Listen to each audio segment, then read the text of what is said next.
Think about this for a second. A guy who never wrote a single word, yet his ideas are basically the foundation of all Western thought. A man who famously claimed he knew nothing, and yet an oracle declared him the wisest person alive. It's a total paradox, right? Well, today we're going to try and unravel the enigma that is Socrates. So, that famous quote, "I know that I know nothing," it's not just some clever line for a t-shirt, it's the entire foundation of his philosophy. For Socrates, real wisdom didn't start with having all the answers. Nope. It started with admitting, really admitting, how little you actually know. That's the starting line for any genuine learning. Which brings us to the big question, doesn't it? How did this happen? How does a guy who basically just walked around the marketplace in Athens bugging people with questions become, well, the father of Western philosophy? How did he end up shaping the next 2,500 years of history? All right, let's dive in. Okay, so to really get Socrates, you have to get Athens at the time. We call it the Golden Age. And sure, there was incredible art and culture, but the city was also really on edge. I'm talking about a democracy that had just been handed this crushing defeat in the Peloponnesian War. So you've got this mix of intense pride and deep, deep anxiety. Honestly, it was the perfect storm for someone like Socrates to come in and shake things up. And right into this pressure cooker walks Socrates. Now, you gotta understand, he wasn't like the other teachers of the day, the sophists. They were the ones charging big bucks to teach you how to win any argument. Socrates, he saw himself as a gadfly, like an annoying fly that keeps buzzing around. He believed he was sent by the gods to kind of sting the lazy horse of Athens, to wake it up. His whole mission was to get everyone, I'm talking politicians, craftsmen, you name it, to actually think about and justify the things they thought they knew for sure. So what was his secret weapon? Well, it wasn't giving big lectures or writing books. His whole technique, his whole power, was built on a very specific kind of conversation. Yeah, this method is called the elenchus. And the key thing to get is that it was never about him giving you the answers. It was all about him asking you a relentless series of questions designed to completely tear down your false beliefs. He had this amazing analogy for it. He called himself an intellectual midwife. He wasn't creating the baby, the idea, he was just helping you give birth to it. But first you had to clear away all the junk, all those assumptions you never even thought to question. And check this out, the goal of this whole process was, well, it's pretty surprising. It wasn't about winning or proving the other guy wrong. It was to get them to this state called aporia, which basically means being completely and utterly stumped. Now, for most of us, that feeling of total confusion is like, oh no, I failed. But for Socrates, that was the whole point. That moment of realizing you have no idea what you're talking about, that was the true beginning of wisdom. Okay, but this whole thing, this constant questioning, it wasn't just some kind of intellectual sport for him. No, it served a much deeper, more important purpose. It was all rooted in this pretty radical idea he had about the connection between what you know and, well, how you live your life. So this story goes, the famous oracle at Delphi says, no one is wiser than Socrates. And Socrates is just baffled by this. He thinks, no way, I've got to prove this god wrong.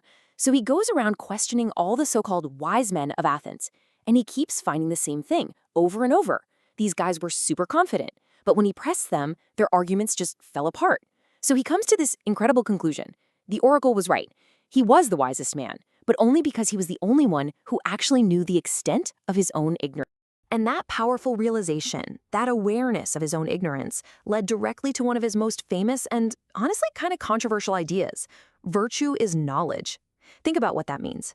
He was arguing that nobody intentionally does bad things. If you truly, deeply understood what the right thing to do was, you just do it. It would be the only logical choice. So for Socrates, evil wasn't about a person being wicked. It was an intellectual mistake, a failure of understanding. And this is why he dropped that bombshell of a line, the unexamined life is not worth living. It all connects. See, if being a good person, virtue, depends on what you know, then the single most important job you have in life is to constantly examine your own beliefs, your own motivations. For him, morality wasn't just a list of do's and don'ts. It was this active, lifelong, rational quest for self-knowledge. But, there's a downside to being the gadfly. Eventually, someone's gonna swat you. And when you make a career out of showing powerful, important people that they don't know what they're talking about, well, you make enemies. A lot of dangerous enemies. Especially in a city that was already paranoid after losing a war.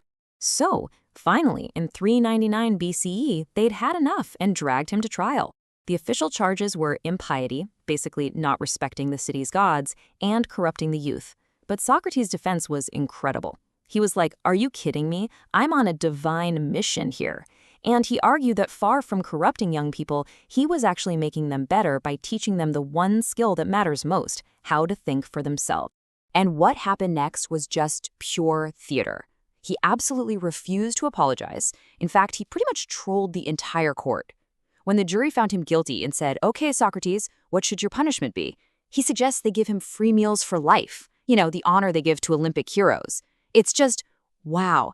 He looked at his own death not with terror, but like it was just one more philosophical puzzle he had to figure out. So he's sentenced to death, and his commitment to his philosophy is about to face the ultimate test. His friends, they're loyal. They arrange a whole escape plan from prison. It's all set. But Socrates, he says no. He refuses to leave. And his reason why is just a masterclass in thinking about what it means to be a citizen. He basically argued that he had a social contract with Athens. Look, he'd lived there his whole life, he'd benefited from its laws, he'd chosen to stay. To run away now, even from a verdict he knew was unjust, would be to disrespect the very idea of law itself. He couldn't preach about justice while committing an injustice. So in the end, his death wasn't really a tragedy, at least not to him. It was his closing argument. It was the ultimate proof of his entire philosophy. He was demonstrating, not just saying, that his commitment to the truth and to what's right was, literally, more important to him than his own life. Which brings us right back to where we started, to that big, central question. How did this guy, who never wrote a word and who was executed by his own city as a criminal, end up becoming maybe the most influential thinker in all of history? Well, the answer is that his ideas were kind of like seeds that he scattered everywhere. His most famous student, Plato, took those seeds and grew a whole philosophical system from them.